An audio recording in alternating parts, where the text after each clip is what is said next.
Bismillahirrahmanirrahim. Assalamualaikum warahmatullahi wabarakatuh.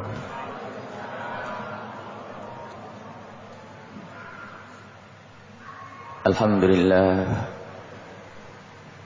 nahmaduhu subhanahu wa ta'ala hamdan yuwafi ni'amahu wa yukafi mazidah.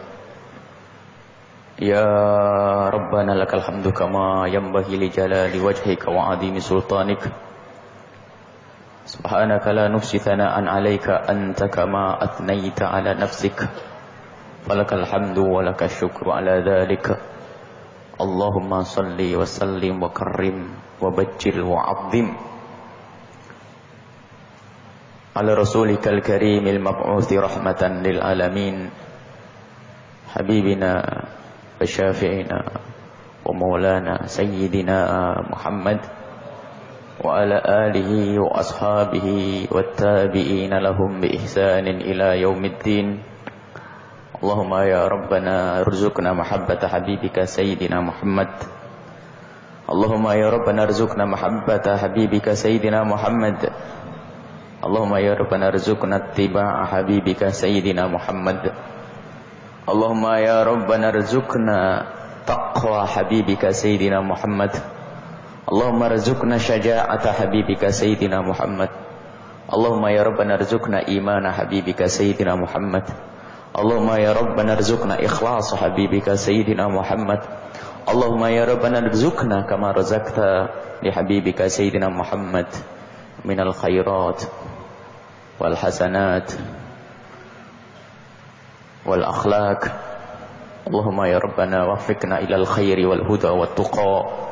Allahumma ya Rabbana ijma'na kama jama'tana fi hadhihi lailatul mubarakati fajma'na yaumal qiyamati ma'a habibika sayyidina Muhammad. Amma ba'du. Kaum muslimin dan muslimat pecinta Rasulullah sallallahu alaihi wasallam, kita masih berada di bulan Maulid Nabi Muhammad sallallahu alaihi wasallam, bulan kebanggaan, bulan kemuliaan, bulan pengangkatan derajat bangsa manusia.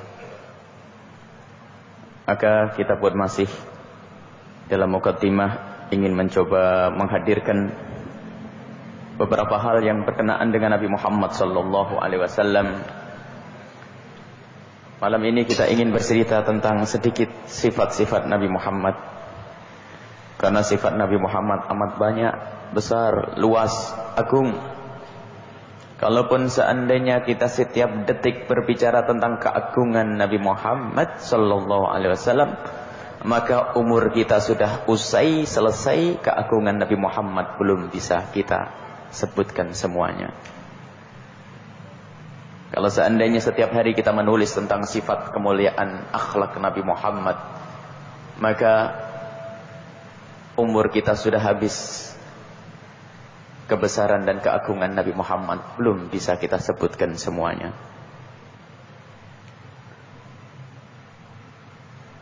Ada salah satu buku yang berkenaan tentang syama'il, sifat-sifat Nabi Muhammad sallallahu alaihi wasallam. Kita akan menyebutkan tentang bagaimana rambut Nabi Muhammad, bagaimana mata Nabi Muhammad, bagaimana tubuh Nabi Muhammad sallallahu alaihi wasallam, bagaimana cara berjalan Nabi Muhammad. Dan itu mungkin mencoba kita hadirkan silsilah biar ada kebayang. Di saat disebut nama Nabi Muhammad akan terbayang bagaimana sifat Nabi Muhammad. Biarpun kita belum bisa melihat, belum pernah bertemu, akan tapi dengan disebutkan kisah-kisah yang demikian itu, maka membantu kita untuk bisa mencintai Nabi Muhammad sallallahu alaihi wasallam. Banyak buku tentang Syama'il Muhammadiyah. Ada Imam At-Tirmidzi juga menulis namanya Syama'il Muhammadiyah. Juga seorang pecinta Rasulullah yang sangat masyhur bernama Syekh Yusuf Nabhani. Beliau juga menulis Wasailul Usul ila Syama'ilir Rasul sallallahu alaihi wasallam. Di situ juga banyak bercerita tentang sifat-sifat zahir Nabi Muhammad, berikut juga akhlak-akhlak mulia Nabi Muhammad sallallahu alaihi wasallam. Disebutkan di sini bahwa riwayatkan oleh Imam Muslim radhiyallahu anhu dari Anas bin Malik radhiyallahu taala anhu annahu qala, beliau berkata, kana Rasulullah sallallahu alaihi wasallam katsirul araq. Nabi Muhammad itu banyak keringat. Banyak keluar keringat, tanda bahwasanya beliau sehat, seger.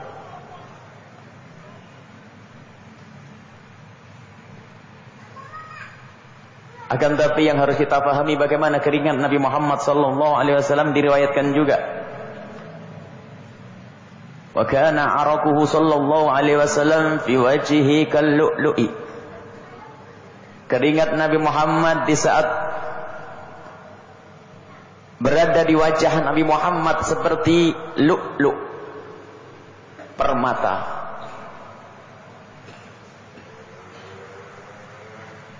Wa atyabu minal miskil adhfari, dan lebih harum daripada misik yang sangat kuat keharumannya. Kalau ada minyak paling bagus, Nabi Muhammad keringatnya lebih bagus daripada itu. Wa kana sallallahu alaihi wasallam, dan Nabi Muhammad sallallahu alaihi wasallam itu idza nazala alaihi wahyu, jika turun wahyu kepada beliau, thaqula dzalika, merasa berat menahan sesuatu yang amat berat. Wa tahaddara jabinuhu, dan mulai menetes, mengucur dari pelipis beliau arakan, keringat, ka'annahu jumanun, seolah-olah rangkaian permata, perhiasan. Wa in kana fil bardi, biarpun di saat musim dingin. Jadi kelihatan, biarpun di musim dingin tiba-tiba Nabi Muhammad keluar keringat. Dan ingat, kita membicarakan bukan membicarakan kita manusia biasa ini. Akan tapi kita membicarakan Nabi Muhammad. Jangan digambarkan kalau keluar keringat, kita kalau keluar keringat banyak jelek. Tapi kalau sudah keluar yang dari Nabi Muhammad wangi, kelihatannya istimewa. Kalau kita keringatan terus bingung ya.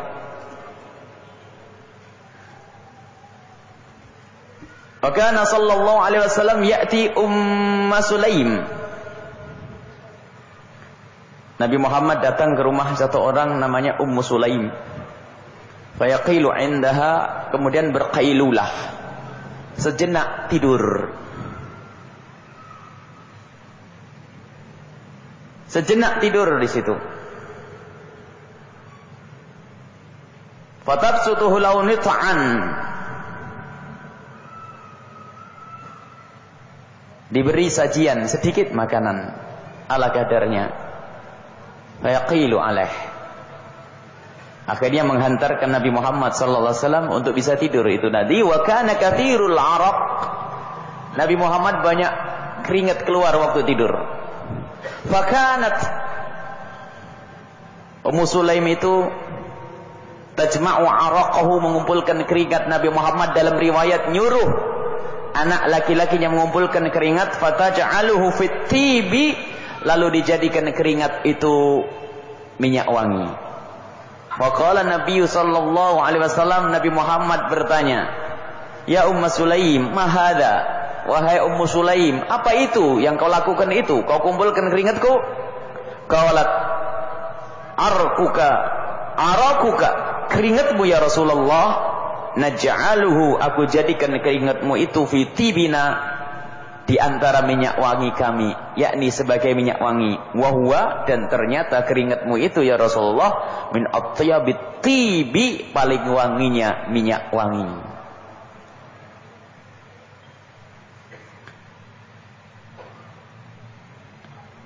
Bahkan disebutkan juga wa kana kaffuhu, tangan telapak Nabi Muhammad, alyanu minal hariri, lebih lembut daripada sutra. Wa kana raihatu ka raihati kaffil attar. Jadi tangan Nabi Muhammad itu baunya seperti baunya penjual minyak wangi, padahal Nabi Muhammad tidak jualan minyak wangi. Massaha sallallahu alaihi wasallam, baik menyentuh kan ke telapak tangan beliau itu bitiben dengan minyak wangi, am lam yamassaha, atau Nabi Muhammad tidak menyentuhkan. Artinya tangan Nabi Muhammad itu wangi baik pakai minyak wangi atau tidak pakai minyak wangi. Wa kana yusafihur rajula, dan Nabi Muhammad berjabatan tangan dengan seorang laki-laki. Fayadhallu yaumahu, senantiasa dalam kesehariannya yajidu, laki-laki tersebut menemukan rihaha, bau wanginya minyak tangannya Nabi Muhammad. Salaman. Wa yada'u yadahu ala ra'sis sabiyyi, dan Nabi Muhammad kalau meletakkan tangannya di kepalanya anak kecil, fayu'rafu min baini sibyani birihiha ala ra'sihi, maka akan dikenali anak tersebut di antara anak-anak yang lainnya karena wewangian yang ada di kepalanya. Jadi kalau Rasulullah pernah memegang anak kecil di kepalanya lalu berbaur dengan yang lainnya, kalau kita pegang itu ketahuan mana yang dipegang Rasulullah dan mana yang tidak dipegang, karena wanginya yang tertinggal pada kepala anak tersebut.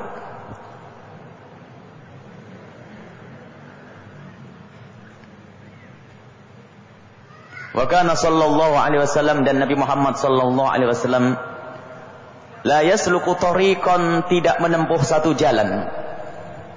Fayadba'uhu ahadun, kemudian diikuti oleh satu orang, illa, kecuali arafa, orang tersebut tahu, annahu, sesungguhnya, qad salakahu, telah menempuh jalan tersebut, min tibi arfihi, maksudnya orang tidak melewati satu jalan yang pernah dilewati Nabi Muhammad kecuali orang itu tahu bahwa Nabi Muhammad baru lewat sini. Dari mana? Min tibi arfihi, dari wanginya keringat Nabi Muhammad sallallahu alaihi wasallam. Riwayat tentang keringat Nabi Muhammad banyak sekali. Hati-hati dengan kemunafikan di dalam hati. Yang meragukan kisah yang semacam ini tidak punya bagian daripada kecintaan kepada Rasulullah sallallahu alaihi wasallam. Jadi masih banyak berkenaan dengan keringat Nabi Muhammad yang sangat luar biasa, dan disebutkan banyak riwayat-riwayat tentang itu semua. Dan insya Allah nanti kita lanjutkan dengan menyebutkan tentang sifat-sifat Nabi Muhammad yang lainnya, tubuh Nabi Muhammad yang lainnya, yang semua nanti akan bisa kita gambarkan begitu dahsyat dan luar biasanya manusia yang bernama Nabi Muhammad sallallahu alaihi wasallam. Maka sungguh sangat sia-sia hidupnya orang yang tidak bisa menyanjung dan memuji Nabi Muhammad sallallahu alaihi wasallam.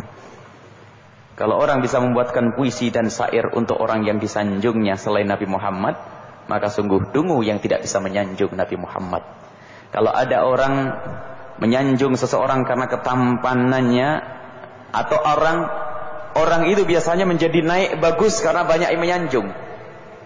Mungkin ada 100 orang telah menyanjung dengan puisi-puisinya untuk seorang tokoh yang hebat. Penyair ini menulisnya, penyair ini menulisnya, penyair ini menulisnya, sehingga seorang tokoh ini menjadi hebat karena banyak penyair-penyair yang menulis tentang keistimewaan orang tersebut. Tapi berkenaan Nabi Muhammad tidak. Justru syair-syair itu menjadi indah karena menyanjung Nabi Muhammad sallallahu alaihi wasallam. Kalau orang menjadi hebat karena sanjungan sebuah syair, tapi syair yang dibuat oleh penyair itu menjadi indah karena di situ disebut Nabi Muhammad sallallahu alaihi wasallam. Ini saja insyaallah, semoga ini menjadi bekal bahwasanya mencintai Nabi Muhammad ternyata secara teori tidak susah. Karena segalanya ada, segala keistimewaan, kemuliaan ada pada Nabi Muhammad sallallahu alaihi wasallam. Yang kami sebut tadi riwayat sahihah. Yang mengingkari adalah tidak mengenal riwayat sahihah, riwayat yang benar. Dan barangkali hal semacam ini jarang disebutkan. Mungkin orang-orang yang tahu ini biasanya orang yang kenal marhabanan itu. Karena disebutkan dalam beberapa kitab maulid tentang keringat Nabi Muhammad. Biarpun sudah pergi ternyata jalan yang ditempuh masih wangian, kursi atau tempat yang diduduki wangi. Ini tidak pernah disebutkan dalam kitab fikih, ya, dalam kitab-kitab yang lainnya. kecuali di dalam kitab yang namanya Sejarah Keindahan Nabi Muhammad sallallahu alaihi wasallam yang sudah dibukukan oleh para ulama dan alhamdulillah kita semua ternyata orang yang gemar membacanya biarpun belum paham maknanya, tapi insyaallah perlahan sedikit demi sedikit kita harus menuju kepada pemahaman makna buku sejarah Nabi Muhammad yang ditulis para ulama-ulama kita. Kita melanjutkan pembacaan kitab hikamnya Ibn Athaillah As-Sakandari. Kita sudah pada hikmah yang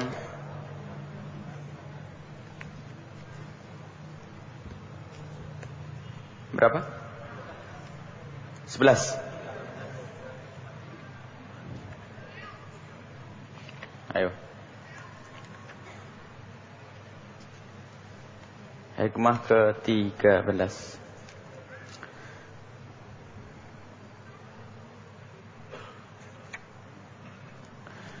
Bismillahirrahmanirrahim. Qala al-musannif rahimahullah ta'ala nafa'ana Allah bi wa bi ulumihi wa bi ulumikum fid dharain amin ila anqal.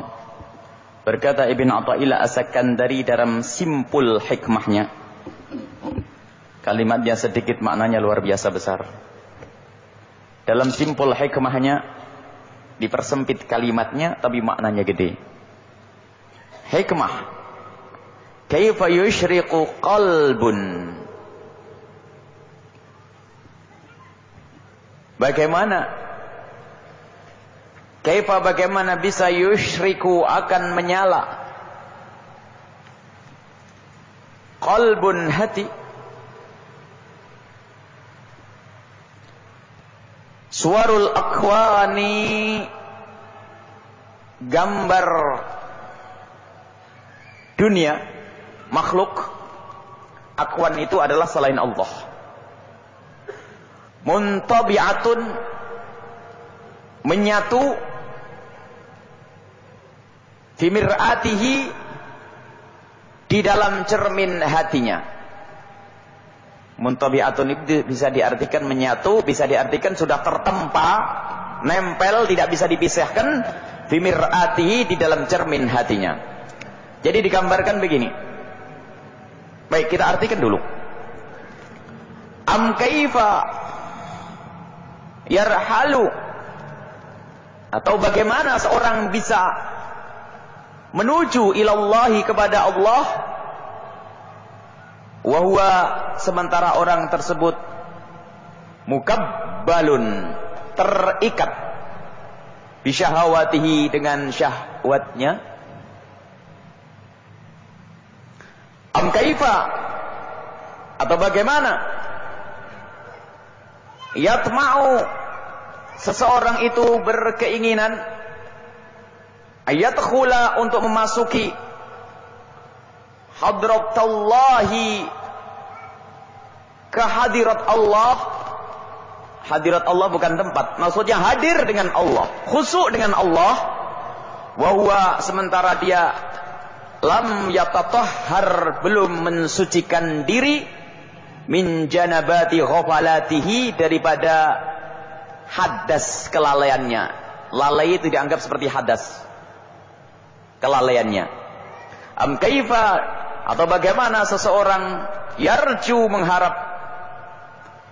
ayafhama untuk bisa memahami daqaiqal asrari rahasia-rahasia keistimewaan rahasia-rahasia yang sangat luar biasa halus. Maksudnya rahasia itu adalah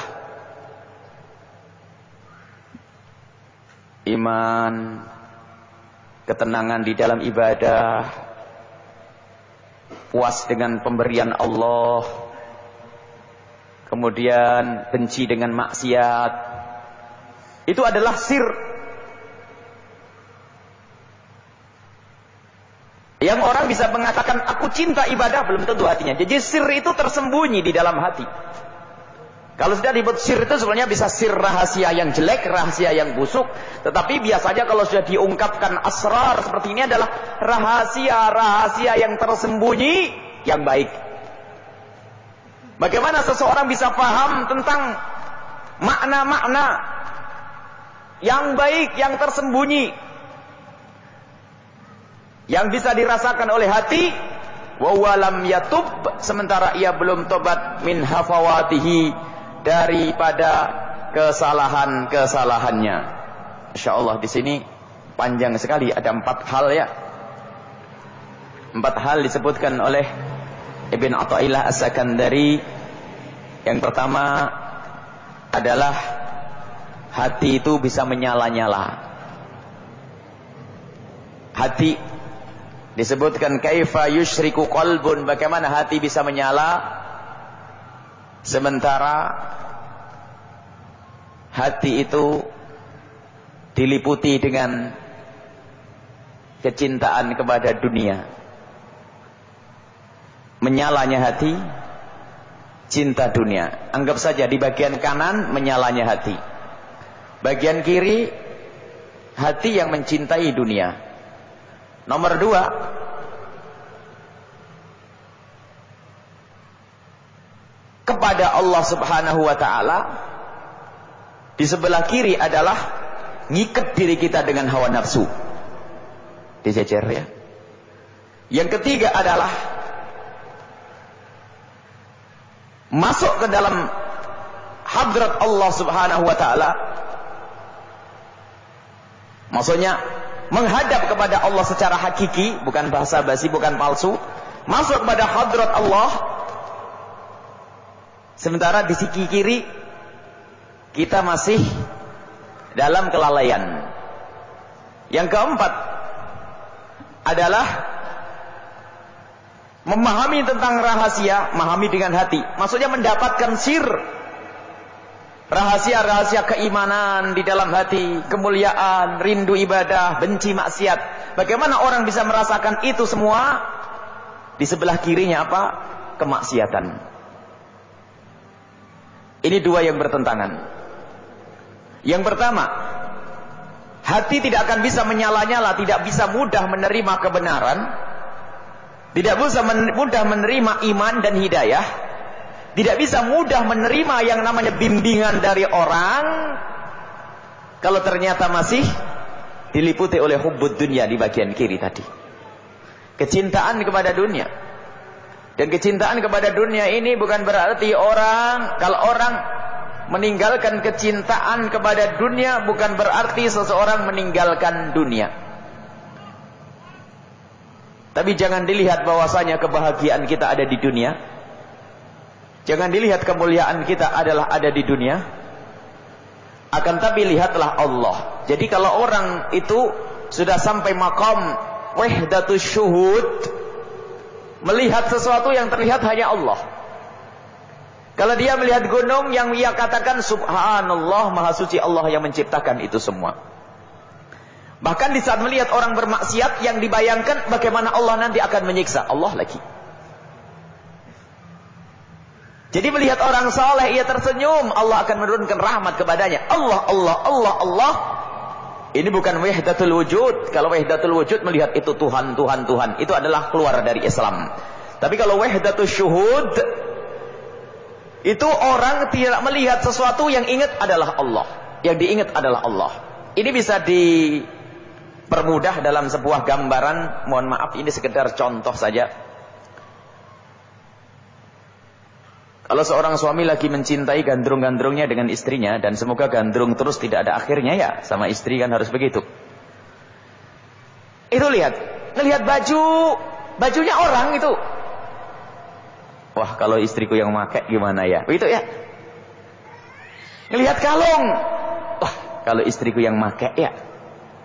Ngelihat model apa saja itu yang diingat istrinya itu. Itu makna. Jadi biarpun di tempat yang jauh, yang terlihat adalah istrinya. Karena ada cinta, ada sambung hatinya. Dan tidak susah sebetulnya memahami makna ini. Apa saja dihubungkan dengan istrinya. Istrinya. Ini adalah cinta makhluk. Bagaimana dengan cinta Allah? Kalau sudah kenal Allah Subhanahu wa ta'ala, maka tidak melihat sesuatu kecuali ingat Allah. Allah.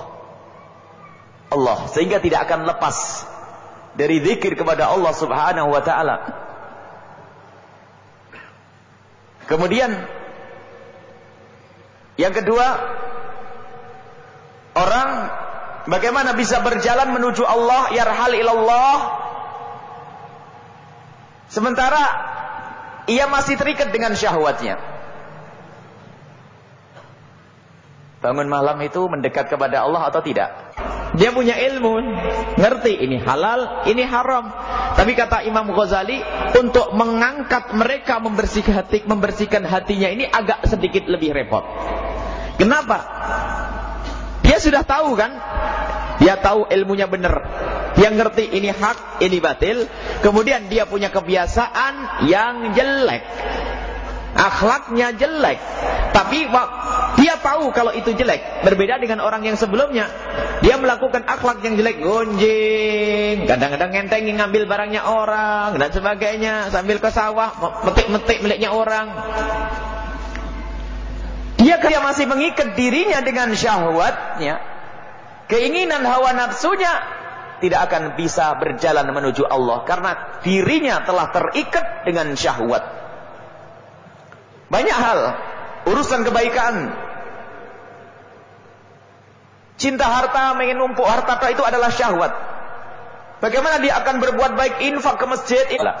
Tapi kalau orang sudah dekat kepada Allah, mata dunya qalil, diyakini dunia ini kecil. Wal akhiratu khair, dan akhirat itu lebih bagus. Siapa yang paham ini? Iman nittaqa. Bagi orang yang mempunyai tingkat ketakwaan tinggi. Inilah yang dituju oleh Ibn Athaillah As-Sakandari. Dengan proses 4 hal tadi, nanti orang bisa sampai ke derajat ini. Sehingga orang soleh itu kalau sudah infak betul. Kayak Sayyidina Abu Bakar As-Siddiq, Sayyidina Umar bin Khattab, Sayyidina Uthman bin Affan.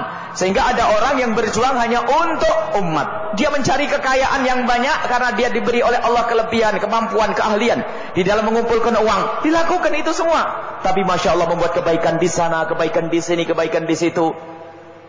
Urusan dirinya hanya secukupnya saja. Ada orang yang semacam ini. Ada rentetannya. Di saat hati ini tidak pernah kita latih untuk merendahkan dunia, menghinakan dunia, maka yang muncul adalah pengaguman. Jadi memang kita harus banyak tafakur. Makanya hikmah ini ada hubungannya dengan yang lalu. Uzlah. Uzlah itu bisa kita maknai tafakur, ngerenungi. Di dunia ini umur saya berapa sih paling lama? Kalaupun saya diberi oleh Allah harta banyak miliaran, paling banter umur saya juga tetap 60, 70, 80 tahun ya.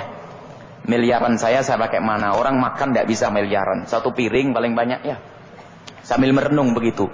Kemudian setelah itu, setelah 60 tahun kemana saya?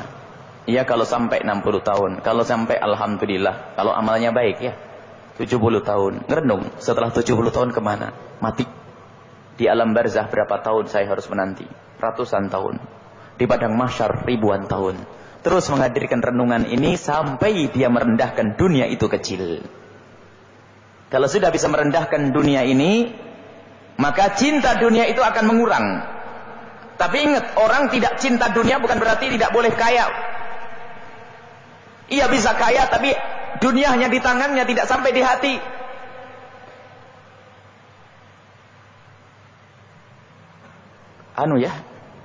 Pembahasan berat memang kayak begitu-begitu tuh. Memang fitnah itu dunia. Di dunia ini fitnah ya dunia. Kalau berandai-andai bisa, wah dunia saya tidak senang dunia. Lagi merem ya. Kelihatan fulus rubah. Semuanya ini. Jangan menganggap ini penyakitnya orang fakir saja. Yang kaya semakin rakus ada. Jangan penyakitnya orang bodoh. Ulama cinta dunia juga banyak. Maka kita ngomong begini ini hanya nasihati untuk diri sendiri sajalah. Yang ngomong juga perlu nasihat semacam ini. Hubud dunia. Punya 1 mobil tuh. Ada yang minta. Wallah alam bisa memberi atau tidak kita. Alasannya apa? Untuk dakwah ya. Ini ustadznya, gurunya yang ngajar nih. Padahal kalau dengan penuh keyakinan, Allah menjaga hati kita. Dengan penuh keyakinan bakal diganti oleh Allah Subhanahu wa taala. Tetapi derajat ini adalah berat bagi sebagian orang. Bakal diganti, percaya atau tidak percaya, kan begitu. Allah bakal mengganti. Allah tidak akan mengambil nikmat dari hambanya kecuali akan diganti. Tapi apa? Kapan diganti? Besok saya butuh. Ini adalah godaan ya. Minta kepada Allah Subhanahu wa taala, semoga Allah menjauhkan kita dari cinta dunia. Makanya perlu didoakan, jangan sampai ya kita hanya pandai mengomong, kita takut. Imam Haddad itu kalau menyampaikan ceramah ke orang, selalu beliau mengatakan ya akhi, lalu beliau didudukkan paling depan. Jadi di antara barisan itu Imam Haddad suruh duduk paling depan. Beliau sendiri yang menyeramai dirinya sendiri. Bukan untuk orang lain, untuk diriku sendiri. Oh, ngasih hadiah saja masih milih-milih kok. Yang paling bagus buat dirinya sendiri. Padahal ya dia infak yang paling bagus yang diinfakkan. Berat ya. Tapi harus paham ini sambil minta kepada Allah. Minta kepada Allah agar kita dirindukan kepada akhirat. Dunia kita miliki tapi bukan karena kita rindu kepada dunia, tapi hanya sekedar untuk kendaraan menuju akhirat. Nah itu, yang pertama, kalau sudah kita bisa melepas kecintaan kepada akwaan, ikatan hati kita dengan dunia ini kita lepas. Ikatan hati. Biarpun kita memiliki dunia sederhana, justru ia akan mencari dunia yang dipikir akhirat. Ya Allah, masjid itu kok rusak. Saya insya Allah akan cari gimana ya. Saya akan dagang di sini, jual, saya bangun masjid. Pikirannya seperti itu. Allah terus. Lah kalau sudah dunia itu kecil, kita ningkat hikmah yang berikutnya. Apa itu? Hikmah yang berikutnya syahwat. Lah kalau sudah kita rendahkan dunia, munculnya syahwat itu semakin berkurang. Kalau mencari dunia yang mungkin dijangkau, kalau tidak, selagi jalannya tidak halal, tidak akan diambil. Tapi kalau ini belum, maka syahwat yang muncul, yang penting aku dapat duit. Halal, haram, gak penting. Yang penting aku dapat duit banyak. Diliputi oleh syahwatnya. Karena cinta kepada dunia, kebanggaan dengan dunia, membesarkan dunia, ada kerinduan. Dan itu syahwat. Sehingga kemaksiatan mulai muncul satu. Ada syahwat. Nah kalau kita sudah diikat dengan syahwat kita, bagaimana akan menuju Allah Subhanahu wa ta'ala? Nah, kalau orang sudah diliputi dengan syahwat kepada dunia, syahwat cinta dunia menghadirkan syahwat hawa nafsu. Menuruti hawa nafsunya, lihat di saat orang diliputi hawa nafsu, lalai kepada Allah Subhanahu wa ta'ala. Orang alim ngerti itu haram, ustadz ngerti itu haram, kita ngerti itu haram, tahu itu haram. Kenapa dilanggar? Ada syahwat. Dan syahwat yang menggebu-gebu menjadikan kita lalai.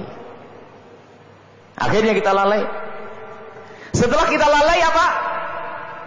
Melakukan hafawat yang terakhir tadi, kemaksiatan. Jadi itu rentetan, subhanallah, cerdasnya Ibn Athaillah As-Sakandari. Bagaimana kemaksiatan itu dilakukan oleh seorang hamba? Tidak serta-merta. Kemaksiatan dilakukan seorang hamba, mohon maaf, na'udzubillah, dari yang namanya zina, dari yang namanya minuman keras, yang namanya tidak bayar zakat, meninggalkan sholat, atau ngerampok, ngerampas, mengambil hartanya orang lain.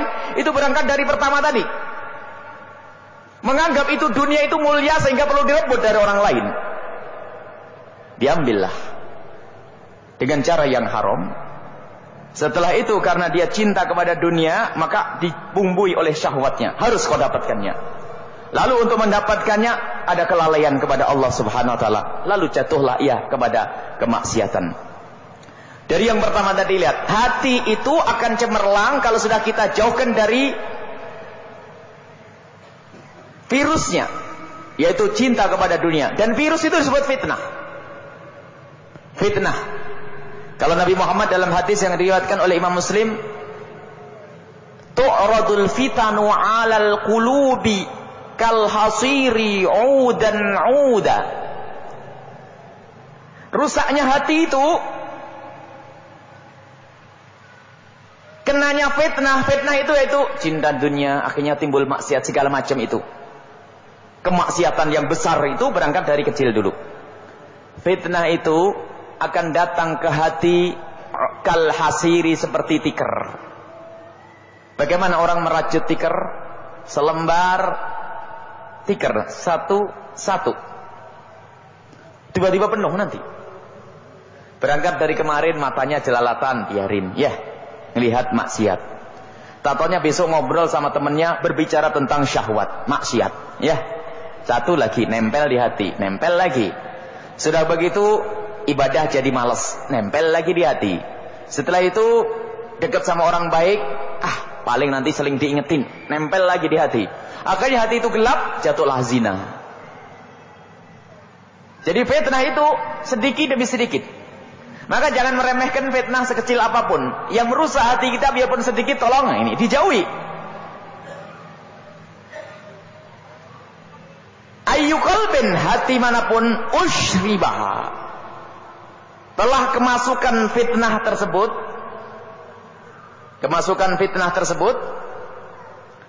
Jadi kalau sudah hati kena fitnah, nukita fihi nuktatun sauda. Kalau sudah nempel fitnah tersebut masuk ke hati, kayak titik hitam. Nanti ada lagi titik hitam, ada lagi titik hitam, ada lagi titik hitam, sehingga hatinya gelap, maka kemaksiatan akan mudah dilakukan. Jadi ahli maksiat itu berangkat dari sedikit demi sedikit, naik kelas ya. Pertama hanya ngentengin, ngentengin matanya jelalatan. Akhirnya matanya matanya ngelihat, akhirnya ngobrol rame-rame tidak punya adab, akhirnya berduaan. Lihat terus. Setelah berduaan, naudzubillah, khalwah, berduaan, setan yang berbicara. Yang ketiga adalah setan. Setan menganjurkan, akhirnya terjerumus dalam kemaksiatan. Maka dari itu, jangan ngentengkan dosa kecil seperti apapun. Kecil jadi gede. Itu adalah fitnah yang bisa masuk ke dalam hati. Kemudian dilanjutkan oleh Ibn Athaillah As-Sakandari, harus kita cermati tentang syahwat dari cinta kepada dunia. Kita pokoknya syahwat itu biasanya mementingkan dunia. Kita timbang melakukan kemaksiatan di dunia ini bagaimana nanti di akhirat. Kalau aku makan haram hari ini, di akhirat nanti lebih pedih. Sehingga timbangan itu akan sehat. Sampai dia selalu ingat kepada Allah Subhanahu wa taala, keluar dari wilayah namanya ghaflah, lalai. Kalau sudah dia meninggalkan kelalaian, maka dia bisa ingat kepada Allah, layak dia masuk ke hadirat Allah Subhanahu wa taala. Dan setelah dia berhak masuk ke hadirat Allah Subhanahu wa taala, maka secara otomatis nanti dia akan jauh dari kemaksiatan. Kalau sudah jauh dari kemaksiatan, maka ketahuilah mudah baginya untuk mendapatkan hidayah dari Allah Subhanahu wa taala, mendapatkan bimbingan dari Allah Subhanahu wa taala, mendapatkan taufik dari Allah Subhanahu wa taala. Inilah yang bisa kami sampaikan pada kesempatan ini tentang hikmah yang ke-13 dari Ibn Athaillah Sakandari. Semoga Allah memberikan kemanfaatan kepada kita semua dari hikmah ini. Wallahu a'lam bishawab. Masih ada waktu untuk tanya jawab, dipersilahkan.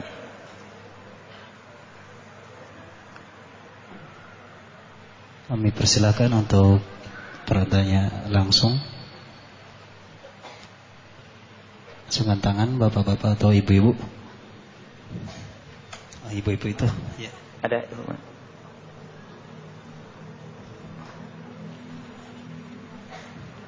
Assalamualaikum warahmatullahi wabarakatuh. Assalamualaikum warahmatullahi wabarakatuh.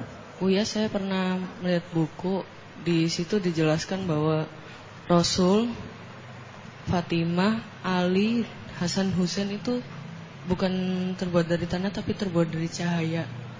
Terus Nabi Adam itu waktu dihukum di dunia itu meminta maaf pada Allahnya, mengatasnamakan Rasul dan keturunannya. Itu bukunya bagaimana? Terima kasih. Wassalamualaikum warahmatullahi wabarakatuh.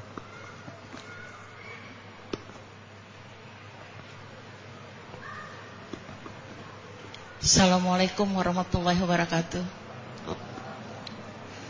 Saya sering mendengarkan ceramah-ceramah Ustadz di mana-mana bahwa jika kita mempunyai ilmu, nanti di akhir ayat kita atau di akhirat akan dipertanggungjawabkan ilmu yang kita miliki Ustadz. Alhamdulillah saya diberi rezeki oleh Allah Subhanahu wa taala bisa mengikuti kuliah 2 kali Ustadz.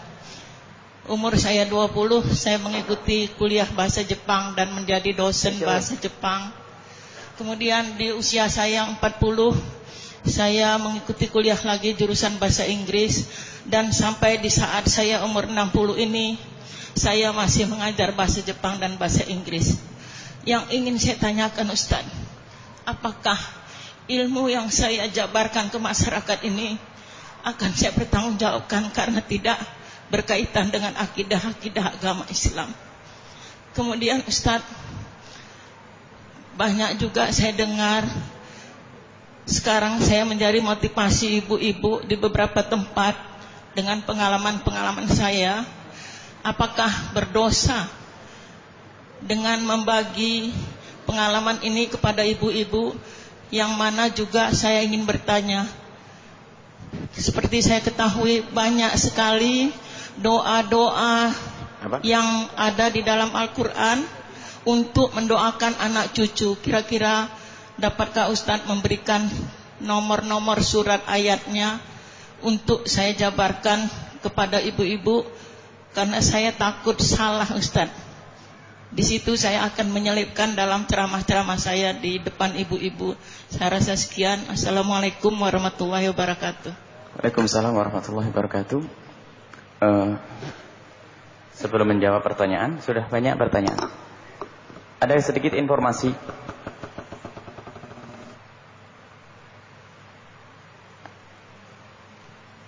Kami menghimbau bahwa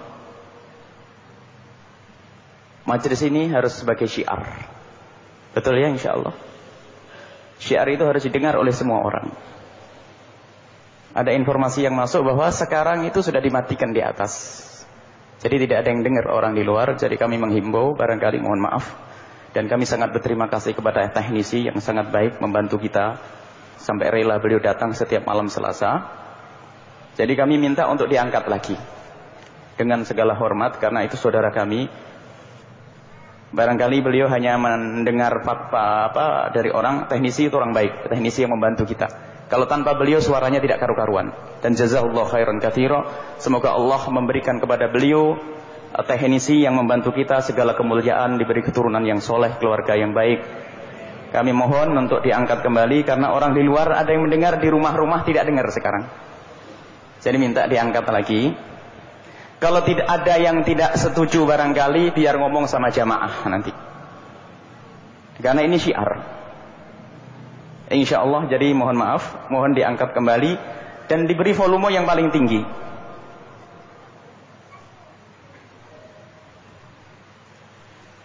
Harus ada kecemburuan kita kepada Islam.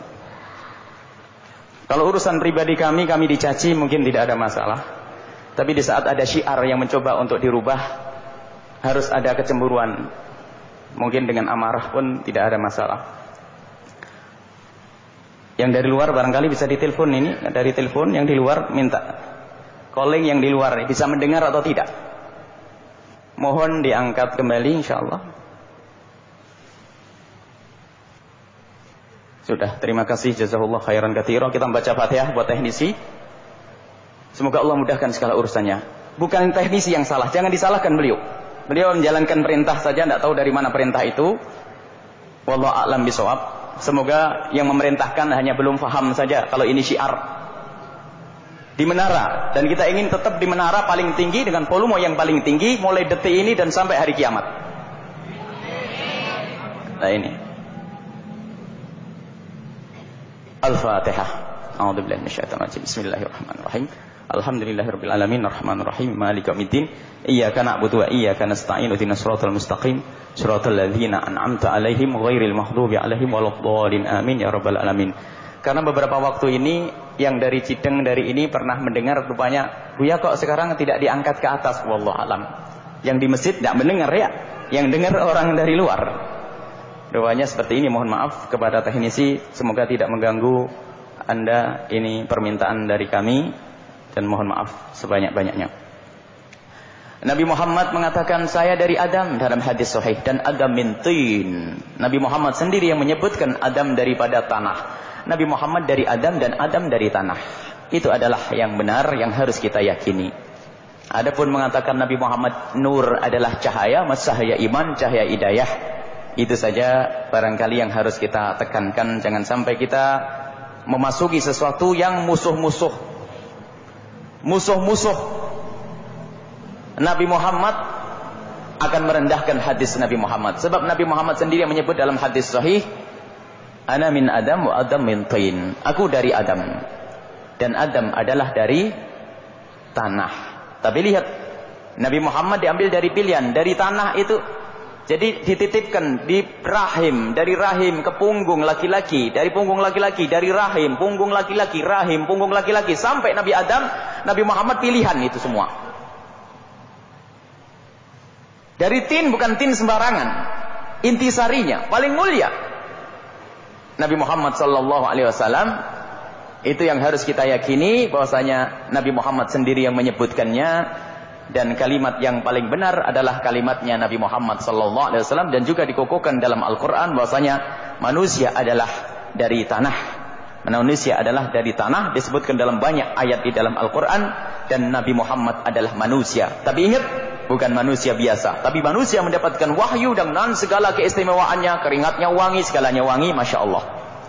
Adapun Nabi Muhammad, memang ada riwayat Nabi Muhammad waktu itu pernah melihat di surga nama Allah dijajar dengan nama Nabi Muhammad sallallahu alaihi wasallam. Dan Nabi Adam belum tahu kalau itu adalah cucunya. Hanya di saat Nabi Adam itu melakukan satu kesalahan, Nabi Adam ingat tidak akan dijajar dengan nama Allah kecuali sesuatu yang sangat mulia. Maka Nabi Adam minta diampuni oleh Allah dari segala kesalahan, yang sebetulnya kesalahan Nabi Adam bukan dosa. Karena Nabi Adam waktu itu di dalam surga yang tidak ada taklif, tidak ada tugas dan kewajiban di saat itu, dan tidak ada istilah kemaksiatan. Jadi Nabi Adam itu melakukan itu semua karena merupakan menjalani sunnah dari Allah untuk diturunkan ke bumi. Tapi Nabi Adam merasa itu melakukan kesalahan untuk diampuni oleh Allah. Nabi Muhammad tidak salah pun minta ampun, kan? Ini adalah kelasnya orang mulia, minta ampun dengan menyebut nama Nabi Muhammad sallallahu alaihi wasallam. Kemudian menuntut orang mengajar ilmu. Mengajar ilmu. Bagaimana kalau kita mengajar ilmu bahasa Inggris, bahasa Jepang dan sebagainya? Tidak ada masalah kita ngajar ilmu apa saja, asalkan itu bukan zatnya ilmu maksiat. Belajar ilmu, kalau ngajari ilmu merampok, jelas salah ya. Ilmu nyopet, salah. Tapi kalau ilmu sifatnya umum, itu adalah seperti orang jual pisau. Ya. Pisau ya. Orang jualan pisau boleh atau tidak? Tapi ada enggak orang bunuh dengan pisau? Nah, kalau begitu kita menjualnya kepada siapa harus jelas. Kalau kelihatannya orang beringas pembunuh, kok kita beri pisau, beli pisau kepada kita, haram kita menjual pisau ke orang tersebut. Sama. Ilmu yang Anda ajarkan, kepada siapa Anda akan berikan? Maka Imam Ghazali itu Masya Allah pelik, cerdas, cermat di dalam mengajarkan ilmu. Waktu beliau memberi mukaddimah kitab Bidayatul Hidayah, jangankan ilmu umum, ilmu agama akan kamu berikan kepada siapa? Kamu lihat dulu orang itu, untuk apa nanti? Jangan-jangan ilmunya ini untuk maksiat, maka engkau syarikun lahu fil itsmi, engkau nanam modal dalam dosa, join, kongsi. Dia maksiat. Ngajari bahasa, wallah alam, tidak tahu bahasa apa misalnya. Ternyata dengan bahasa itu celah kemaksiatan, dia akan bekerja di tempat yang maksiat banyak di situ. Akhirnya terjerumus di dalam kemaksiatan. Nabung kita ini kemaksiatan. Tapi kalau ternyata mempelajari bahasa Inggris karena ingin berdakwah di Australia, di Amerika, saya harus dakwah membekali. Subhanallah, apa yang Anda ajarkan akan diambil oleh orang tersebut dan Anda mendapatkan pahala. Jadi aslinya Anda boleh mengajarkan ilmu itu semuanya, tapi ingat kepada siapa Anda mengajarkannya. Maka kalau begitu harus kita sisipkan makna keimanan. Di saat kita mengajar ilmu umum kayak apapun, sisipkan keimanan. Ilmu fisika dihubungkan dengan iman kepada Allah. Ilmu-ilmu umum, bahasa Inggris, bahasa Jepang, bahasa Korea, kita hubungkan bagaimana orang masuk ke majelis kita, ke sekolah kita itu, dia pulang membawa satu yang bermakna, yaitu keimanan, kedekatan kepada Allah Subhanahu wa Ta'ala. Dan tidak dilarang belajar bahasa asing. Tapi itu adalah jenis sesuatu yang nomor dua. Yang nomor satu adalah bagaimana kita mengajari wudu, sholat, ibadah, fardu ain ya. Fardu ain itu lebih penting daripada itu. Jadi kita harus mendahulukan fardu ain. Kemudian masalah memberikan motivasi penting, motivasi untuk agama, dekatkan kepada Allah Subhanahu wa taala. Akan tapi kalau kita sudah berurusan dengan agama, sederhana. Orang bisa menjadi alim dalam waktu singkat. Jangan ngarang. Nisbatkan kalimat kepada orang lain, kepada orang yang mengajari kita. Kadang kita sering sombong. Kataku, pendapatku. Nah, Anda mungkin seorang pakar ekonomi, pakar politik. Anda mungkin adalah seorang dosen bahasa Inggris atau bahasa Jepang. Lalu ingin Anda terjun di dunia dakwah, boleh. Bagaimana saya bisa ngaji? Anda pulaan. Apa yang Anda peroleh di majelis, Anda sampaikan, jangan Anda tambah-tambah. Itu saja. Tapi kalau sudah berlebihan mulai ngarang, ini berbahaya. Apa yang Anda peroleh hari ini? Saya mendengar pengajian di tempat ini, diceritakan begitu di sini. Karena Anda bukan fannya.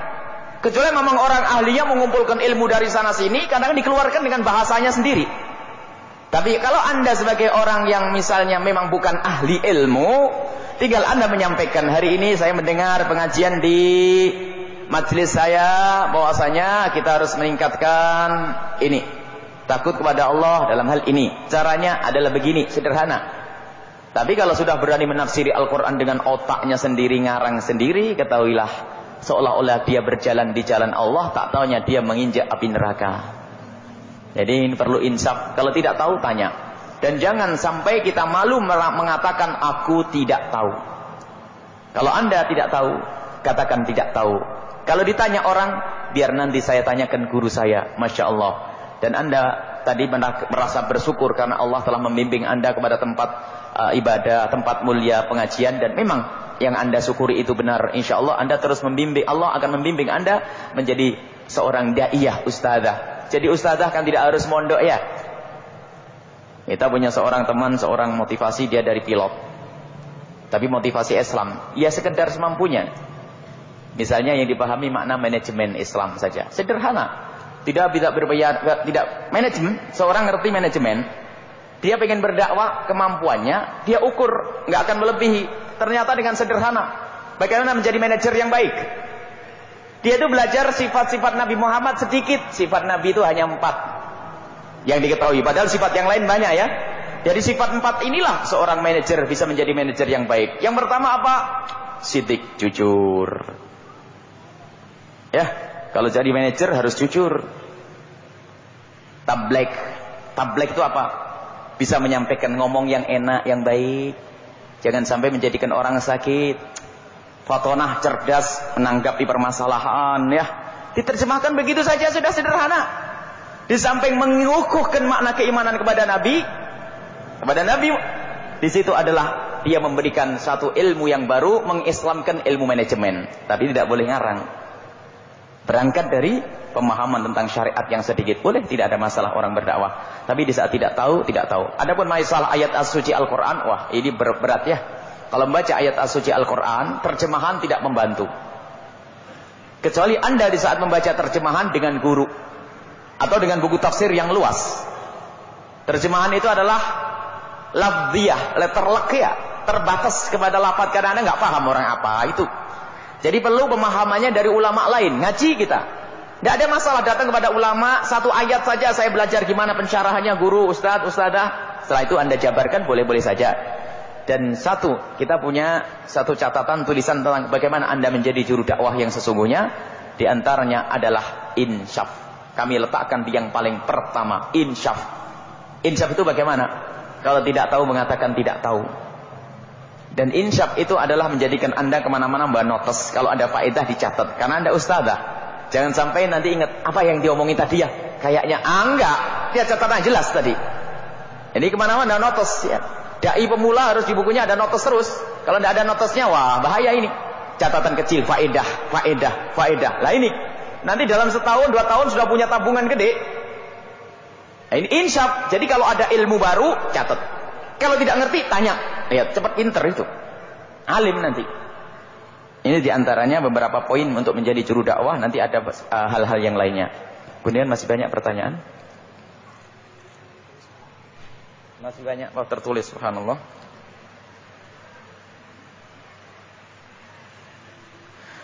Bagaimana hukumnya sholat maghrib nyampe tahiyat akhir azan isya datang, apakah sah atau enggak sholatnya? Sholatnya syah ya, akan tapi jangan diulang lagi ya. Sholat kok mepet-mepet ya, ngurusi toko ya. Tolong kalau sholat itu awal waktu yang baik ya. Tetap sholat sah, sholatnya adalah sah. Hanya begini, kalau kita mengakhirkan sholat sampai diperkirakan enggak cukup untuk sholat, itu kita dosa. Tetap sholatnya wajib, bukan dosa. Wah mending enggak usah sholat sekali, bukan. Misalnya kalau sholat Anda sholat maghrib itu kok 3 menit ya, tatonya Anda mengakhirkan sampai 3 menit kurang, berarti nggak cukup untuk sholat maghrib kan? Haram saat itu, karena tidak cukup untuk melakukan ibadah tersebut. Dan paling bagusnya sholat awal waktu. Dan ada kalau sholat awal waktu itu adalah lebih utama, biasanya lebih khusyuk, punya jadwal tetap untuk melakukan sholat. Adapun masalah sah adalah sah.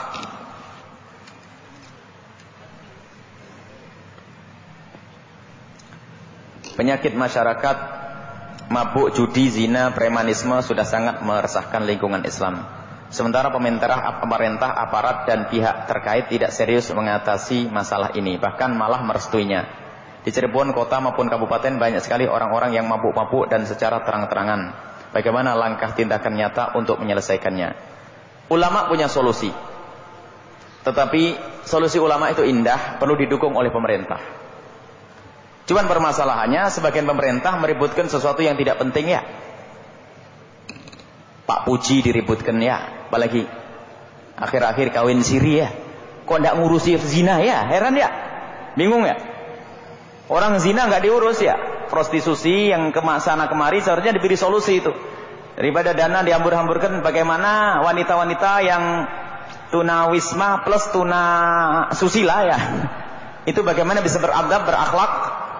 Ini seharusnya ada pembinaan. Dan kalau yang menangani pemerintah tidak akan bisa, karena perlu sentuhan-sentuhan rohani. Coba ada tim, bahwasanya ada tempat-tempat itu nanti diberi pembekalan oleh para ulama, orang-orang soleh, dibarengi dengan doa bersama, akan masuk hati mereka. Beberapa tahun yang lalu ada ATM kondom ya. Apa tidak merusak itu semuanya? Jadi ada memang pemerintah itu yang aneh-aneh ya. Kita doakan semoga cepat sadar, begitu saja. Kalau tidak musibah terus nanti. Sekarang ribut digoncang ini. Ini urusan-urusan yang lebih penting kadang-kadang tidak dipikirkan. Kawin siri, kawin ini diributkan ya. Kemudian masalah anak ya, hak asasi anak. Gara-gara Pak Puji nikah dengan berapa? Umur berapa?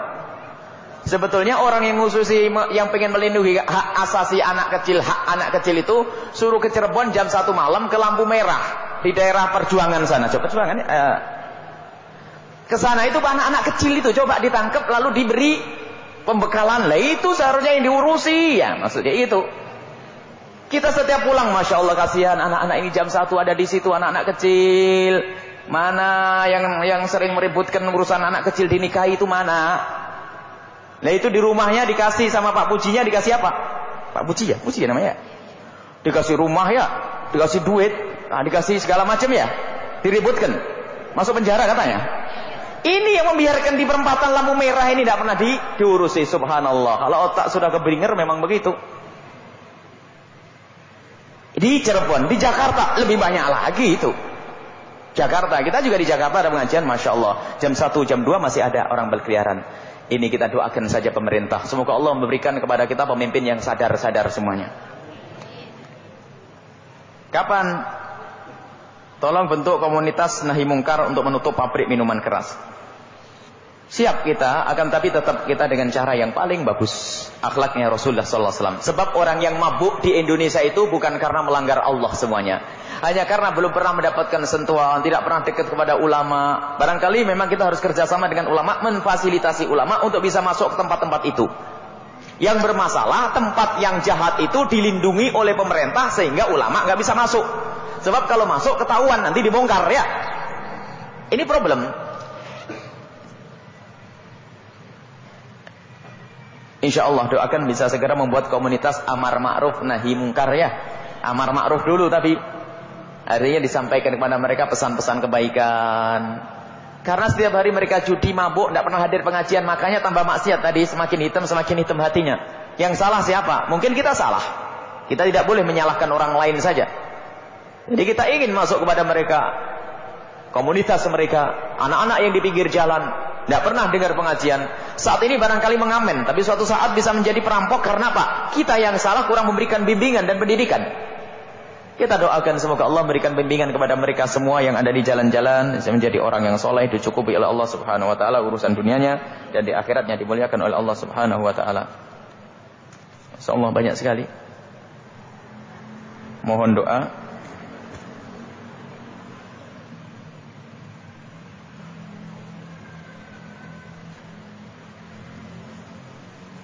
Mohon doa lagi. Diakhirkan. Mohon doa lagi, bentar. Doa lagi, banyak doa. Doa lagi. Berkaitan Rasulullah dengan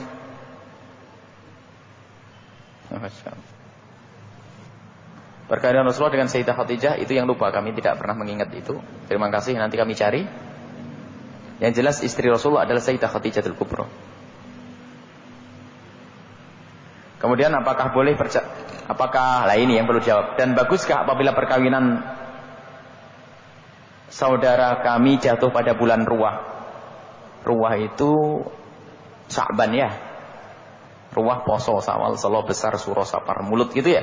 Badal Mud sebenarnya betul. Ruwah itu Sya'ban. Bulan apa saja boleh. Nikah itu adalah halal ibadah. Jangan ditunda. Kalau besok tidak apa-apa sudah. Besok nikah semuanya halal, bagus. Tidak usah nunggu hari-hari. Hari Allah baik semuanya asalkan untuk ibadah. Hari jelek itu ada. Hari kita maksiat. Kadang-kadang hari bulan Kapit nggak berani ini. Kita bangun pondok bulan Kapit ya. Bulan Kapit, bulan macam-macam. Nggak ada, bulan Allah semuanya mulia. Jangan sampai kita prasangka buruk kepada Allah. Kalau Anda meyakini begitu, buruk bener ini. Awas, hati-hati. Prasangka baik, hari apa-apa, bulan apa saja. Apalagi urusan pernikahan jangan ditunda. Bisa secepatnya. Maka kalau kita hitung-hitung nikah, jangan nunggu selesai kuliah. Sekarang. Kalau ngelamar anak saya, sekarang. Sebab HP itu ngerusak. Ya sudah, mau nikah dengan anak saya sekarang. Kalau enggak, lain cerita. Suruh nunggu 6 tahun. Innalillahi wa inna ilaihi raji'un. Mabuk itu. Tidak usah ya, adik-adik putri kami, jaga hati ya. Sebab kalau sudah merasa dipinang itu seolah-olah merasa memiliki. Akhirnya tersiksa dalam curiga, mau marah bukan milikku, mau tidak bagaimana. Mau diajak tidak mau, mau diajak, mau tidak mau kayak miliknya. Akhirnya mau saja, maksiat akhirnya di dalam irama tunangan. Alangkah banyaknya dosa yang dilakukan dengan cara semacam itu. Kemudian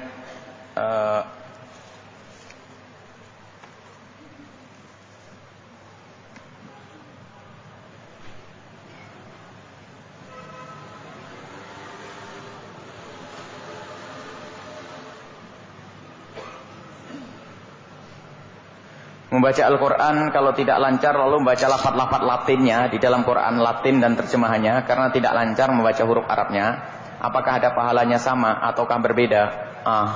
Maksudnya lagi belajar ya, tapi jangan terus bahasa Latinnya. Kalau Anda belajar membaca Al-Quran terus bacaannya belepotan, pahalanya bukan saja sama, lebih bagus 2 kali ya. Ini pemacu bagi orang yang bacaannya nggak karu-karuan, jangan malah jauh dari Al-Quran. Ada orang ngadu ke Rasulullah, ya Rasulullah, saya itu kalau membaca Al-Quran belepotan. Sin jadi sod, kap jadi ha ya. Orang Jawa kan begitu ya, al-kam ya, al-ham, kam, ham, nggak ketemu-ketemu ya. Sudah terus, jim, jip, akhirnya bilang truk saja bukan jip ya. Gurunya sumpek ya, tapi nggak pahalanya gede itu ya. Jadi kalau tidak bisa belepotan, jawab Nabi Muhammad apa? Kamu dapat 2 pahala. Pahalanya membaca kayak ustadz yang pintar baca Al-Quran. 2, capekmu itu loh. Itu dapat pahala. Jadi ibu-ibu tetap rajin belajar, tapi jangan terus gantung kepada Latin. Nanti besok sambil belajar lagi.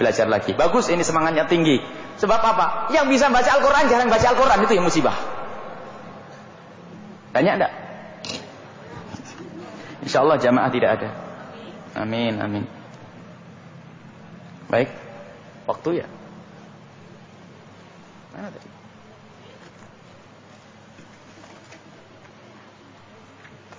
Oh ini, Masya Allah.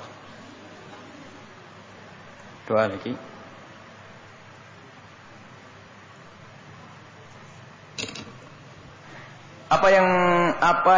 Ada yang bilang bahwa dalam hak dan kewajiban seorang istri terhadap suami, seorang istri sebenarnya tidak berkewajiban untuk urusan rumah tangga selain melayani kebutuhan biologis suami saja. Benarkah? Karena katanya sebenarnya dalam Islam itu Lalu bagaimana kita menanggapinya? Betul. Seorang istri itu secara kewajiban tidak ada kecuali satu, tok patuh kepada suami di dalam urusan itu, melayani suami. Adapun kebutuhan yang lainnya, mencuci dan sebagainya, itu aslinya diwajibkan kepada suami. Makanya jadi orang menikah itu repot, berat, beban. Satu, apalagi istri, dua, tiga, empat, sebetulnya beban. Bukan hanya bersenang-senang, kecuali orang yang tidak takwa kepada Allah Subhanahu Wa Taala. Maka para kekasih Allah itu mikir menikah itu ada beban. Tapi ingat, hati-hati. Seorang istri yang telah diberi nafkah lebih dari lazimnya. Kewajiban istri kepada suami hanya sebatas itu saja, tapi itu adalah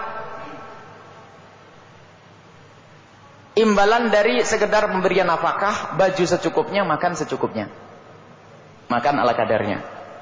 Secukupnya, yang penting perut kenyang. Kemudian baju menutup aurat, selesai. Tidak ada kelebihan. Urusan keindahan lipstik itu bukan kewajiban bagi suami membelikan. Kenapa suami membelikan? Pengen kelihatan istrinya cantik, kan begitu. Cuman istri yang nggak paham, giliran suami nggak dipakai, mau arisan dipakai, itu salah. Nah, jadi itu sebetulnya. Tapi karena Masya Allah kaum laki-laki ini juga tidak pelit, loman, tidak sekedar nafkah, kelebihan bajunya sampai 3, makannya enak dan sebagainya, maka di situ ada tuntutan harus patuh. Dan kepatuhan ini ada nilainya. Mencuci baju suami, ini kepatuhan. Imbalan daripada kelebihan kebaikan daripada sang suami. Kemudian kita masuk dalam satu rumus, jangan menuntut. Istri di rumah karena apa? Suami banyak pekerjaan, karena kebutuhan kita banyak. Sebetulnya kewajiban suami tidak membuatkan rumah gedong itu. Yang penting Anda tidak kehujanan, tidak terintip oleh orang, kemudian cukup makan, selesai itu ya. Biarpun hanya gubuk 1 kali 1, kan begitu. Tapi suami baik sekali ya, dibuatkan rumah gede. Sudah begitu suruh nyuci baju gak mau ya, kan kelewatan ya. Memang kalau berbicara aslinya seperti itu. Jadi standar paling rendah itu suami punya kewajiban memberi nafkah. Ada yang mengatakan 2 mud, 2 genggam saja dalam sehari. Nasi plus lauknya tambahan. Dalam obat pun kalau sakit, ini ada mengatakan tidak wajib, mengatakan wajib. Itu saja kewajiban. Baju ala kadarnya untuk menutup aurat. Selebihnya tidak wajib. Karena apa? Jangan sampai membebani suami di atas itu semua. Tapi suami baik karena cinta ya, bajunya double-double. Maka di sini harus ada imbalan dari istri, kepatuhan yang lebih juga. Maka dari itu setelah itu hilang aturan ini, yang ada adalah kerelaan. Suami Masya Allah istri minta apa saja, sampai bahasa duitku adalah duitmu ya. Tadi istrinya bilang kalau duitku bukan duitnya abang. Ini kurang ajar ya. Mentang-mentang suami wajib memberi nafkah, kalau istri dapat rezeki disimpan sendiri, tabungan istri banyak, suami nggak punya tabungan. Nah, ini sebetulnya hidup itu tidak untuk tuntut menuntut itu. Anda wahai para istri Masya Allah nyuci baju karena Anda tidak banyak pekerjaan. Karena yang Anda inginkan banyak, agar anaknya sekolahnya tinggi, biayanya besar. Anda pengen baju bagus, Anda pengen makan enak. Suami kerja keras, Anda mencuci baju di rumah. Anda mengurusi urusan di rumah. Dan ada satu hal, Anda wajib patuh kepada suami. Ini kenapa kok seperti ini hukum? Agar tidak ada penindasan terhadap wanita. Ngasihnya cuma 1-2 mud. 2 mud itu adalah 1,5 kilo. Suruh nuntut macam-macam, kan kelewatan ya. 1,5 kilo beras sehari. 1 kilo 1 mud. 1 mud. Ada mengatakan 1 mud itu 6,7 on sehari. 1 mud itu sehari 6,7 on, setengah kilo sehari. Sudah begitu apa? Tuntutannya banyak. Kan enggak beres ini laki-laki ya. Ada laki yang lebih jahat lagi, enggak pernah ngasih nafkah, nuntut banyak. Wah. Ada laki begitu. Sudah begitu marah-marah terus kerjaannya. Istrinya kerja itu sudah dihitung-hitung, kalau tanggal baru langsung dites. Mana duitnya? Masya Allah. Itu adalah lelaki yang kurang ajar, benar ya. Cuman semuanya biasanya yang salah juga ibu-ibu lagi itu. Sudah dibilang dulu jangan nikah dengan dia, masih saja mau itu. Makanya adik-adik putri ya, kalau nikah yang benar, cari jodoh yang benar. Jangan yang penting aku cinta, kalau tidak dengan dia nggak mau, ini musibah nanti itu ya. Masya Allah, kita pengen hidup indah, tidak ada tuntut menuntut. Ada urusan nyuci baju gampang, tidak ada masalah. Menyusui memang bukan kewajiban bagi seorang istri, tapi itu adalah kesepakatan cinta. Coba, indah enggak? Katanya istri mencintai suami, bang aku cinta abang suami. Suruh bukan bikin kopi, nggak mau nyusui, bukan kewajiban saya kan. Bersihin rumah, bukan kewajiban saya bang. Gak enak hidup itu. Lakukan semuanya. Inilah. Kemudian yang kedua, kita boleh berteman dengan seorang misionaris. Misionaris atau seorang Nasrani. Kalau seorang Nasrani, seorang Kristen, kita boleh berteman. Batasnya adalah selagi akidah dan akhlak kita terjaga. Akidah dan akhlak. Kita boleh kerja di tempatnya orang Kristen sebatas iman dan akhlak kita terjaga. Mohon maaf, iman itu adalah akidah, keyakinan, akhlak. Misalnya kita tidak sampai melakukan sesuatu yang tidak baik, harus membuka aurat, harus melakukan yang haram, sholat ditinggalkan, itu adalah masuk. Selagi kita tidak terlanggar itu semua, kita boleh berteman dengan orang Kristen. Bahkan dalam Islam itu berteman dengan orang Kristen bukan dilarang, bertetangga tidak dilarang, bersahabat tidak dilarang. Justru ini harus kerjasama yang baik. Kalau ada orang Kristen sakit, kita memberi pertolongan, lapar kita kasih makan. Tapi persahabatan ini hanya sebatas asalkan tidak rusak akidah kita. Kalau misionaris mah lain. Kalau anda bukan ustadz, jangan deket-deket, bisa anda ke bawah. Kalau anda ustadz, mungkin bisa diskusi, kan dialog. Tapi kalau anda orang awam lalu berteman dengan misionaris, misionaris itu adalah ustadz agama lain gitu ya. Anda akan ke bawah dengan akhlaknya yang baik, dengan bahasa-bahasa yang bagus. Oh, akhirnya ke bawah, hati-hati. Teman saya itu sangat pintar. Nah, apalagi temannya sangat pintar, bahaya itu. Anda sekarang sudah kagum dengan kepandaiannya. Karena pintar yang sesungguhnya itu adalah pintar kenal Allah, bukan pandai ngomongnya. Jadi selagi agamanya beda, tidak pintar lagi sebenarnya. Ilmunya luas. Wah, itu anda sudah kagum. Jangan dekat kalau itu haram, anda dekat. Ilmunya luas. Dan belakangan saya baru tahu kalau dia sering dikirim ke luar negeri sebagai perwakilan organisasinya. Apalagi orang seperti itu. Anda tidak perlu berteman, akan ke bawah nanti. Yang pikir keselamatan dengan kita. Hanya jangan berpikir, saya orangnya temannya banyak, pergaulan banyak. Kalau akhirnya mabuk, rugi. Setahun yang lalu saya menjadi penerjemah orang-orang dari negara Kuba untuk menolong korban gempa. Ternyata kami ditipu oleh juru masaknya yang memberi makanan daging babi untuk semua pasien, dokter atau sukarelawan, termasuk kami. Dan di sana kami diminta berdoa, diminta ikut berdoa dalam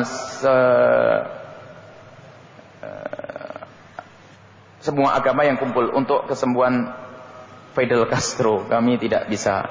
Anda tidak usah ikut berdoa dengan orang beragama lain. Karena apa? Satu tempat jika digunakan untuk memohon kepada selain Allah, malaikat langsung jauh. Ini satu tempat, di saat di situ disebut dimohon selain Allah, malaikat jauh.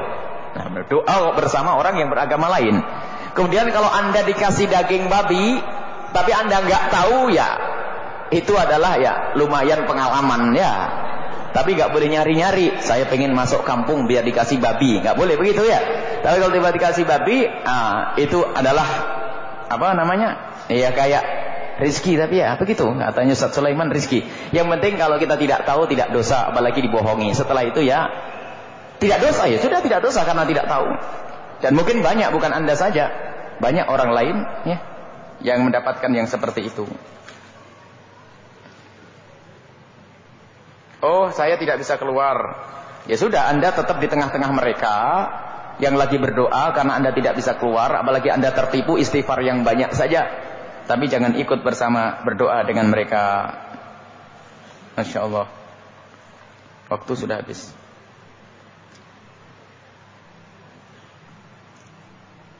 Cukup insya Allah doanya ini. Satu,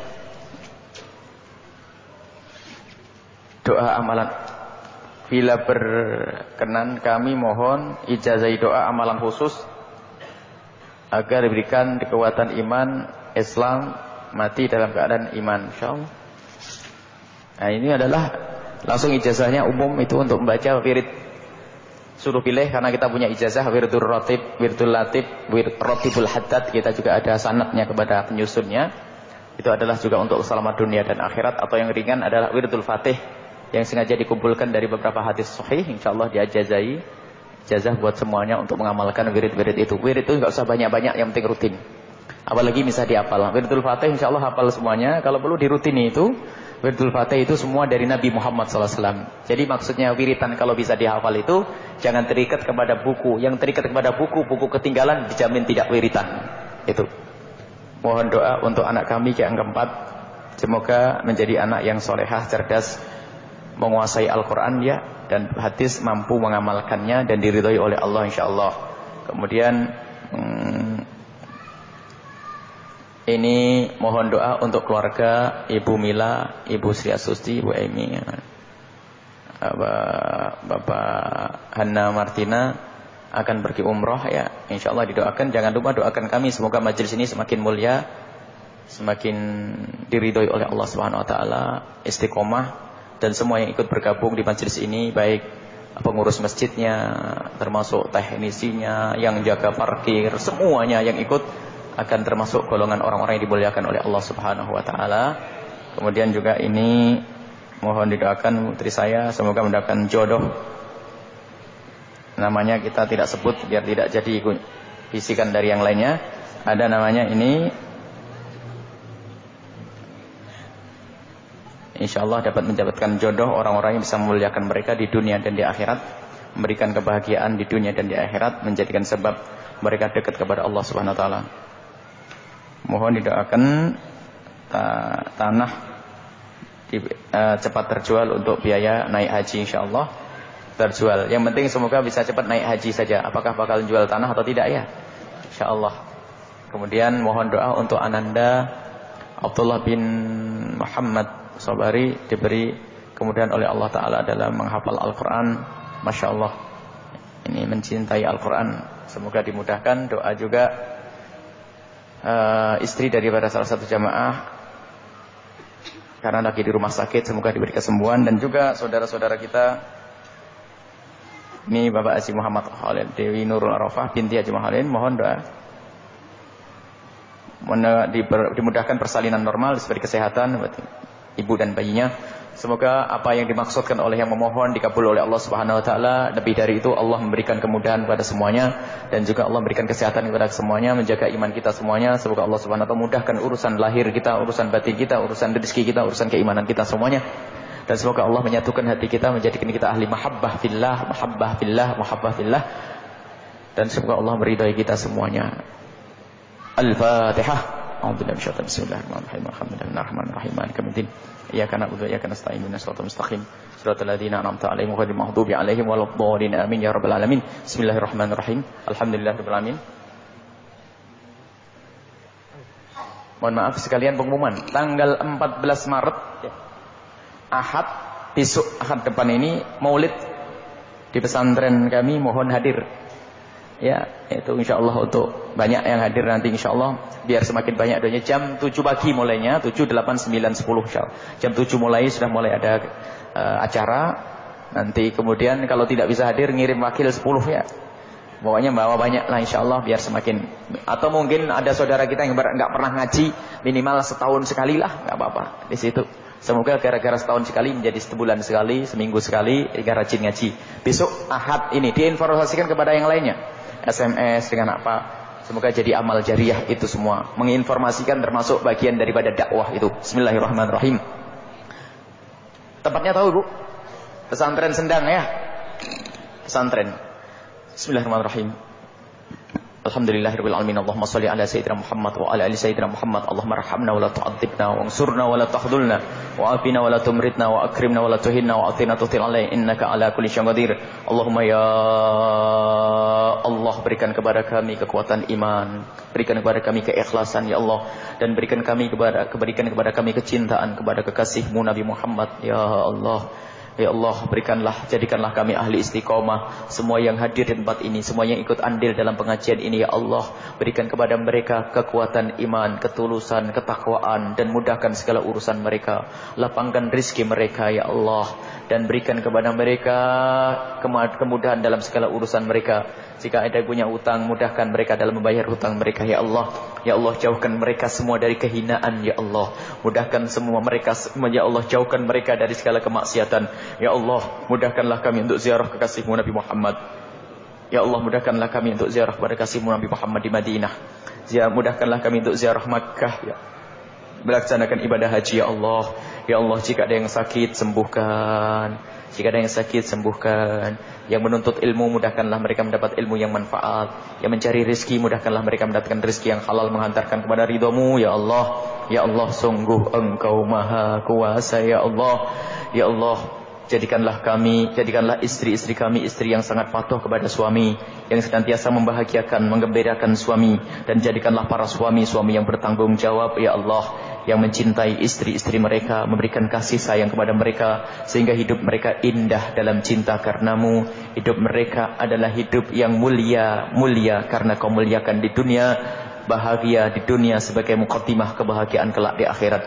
Dan berikan kepada kami semua husnul khatimah, mati dalam keadaan iman, ya Allah. Panjangkan umur kami dalam ketaatan serta sehat walafiat. Panjangkan umur kami dalam ketaatan serta sehat walafiat. Dan ya Allah, berikan keikhlasan kepada semua yang membantu masjid ini, yang berjuang di masjid ini, yang membantu pesantren kami. Dan mudahkanlah kami, ya Allah, untuk memperlebar area pesantren kami, ya Allah. Memperlebar tanah pesantren kami, ya Allah. Sungguh Engkau Maha mendengar, ya Allah. Engkau lah yang bisa menggerakkan siapapun, ya Allah. Engkau yang bisa memberikan pertolongan kepada siapapun. Kami hanya kepadamu lah kami mengadu, ya Allah. Ya Allah, berikan kepada semua yang membantu pesantren kami adalah orang-orang yang Engkau cintai. Dan jauhkan kami dari orang yang tidak ikhlas. Jauhkan dari kami orang yang tidak baik, ya Allah. Dan kirimkan kepada kami orang yang ikhlas, ya Allah. Jika ada orang yang tidak baik mendekat kepada kami, jadikanlah mereka baik, ya Allah. Hanya kepadamu lah kami mengadu, kepadamu lah kami menyerahkan urusan kami, ya Allah. Dan berikan kepada kami semua husnul khotimah, mati dalam keadaan iman, ya Allah. Dan jadikanlah, ya Allah, suami yang belum mendapatkan pasangan, ya Allah, yang belum mendapatkan jodoh, kirimkan kepada mereka jodoh pasangan orang-orang yang Engkau ridhoi, yang Engkau cintai, ya Allah, yang bakal memuliakan mereka, ya Allah. Dan berikan kepada kami semua keturunan yang soleh solehah, keturunan yang soleh solehah, yang bakal dibanggakan oleh kekasihmu Nabi Muhammad, yang bakal membahagiakan kami kelak di dunia dan kebahagiaan kelak di akhirat. Ya Allah, jadikanlah ucapan kami di akhir hayat kami adalah kalimat agung, la ilaha illallah Muhammadur Rasulullah. Rabbana atina fid dunya hasanah wa fil akhirati hasanah wa qina adzabannar. Wa sallallahu ala sayyidina Muhammadin wa ala alihi washabbihi wasallam. Walhamdulillahi rabbil alamin. Al-Fatihah.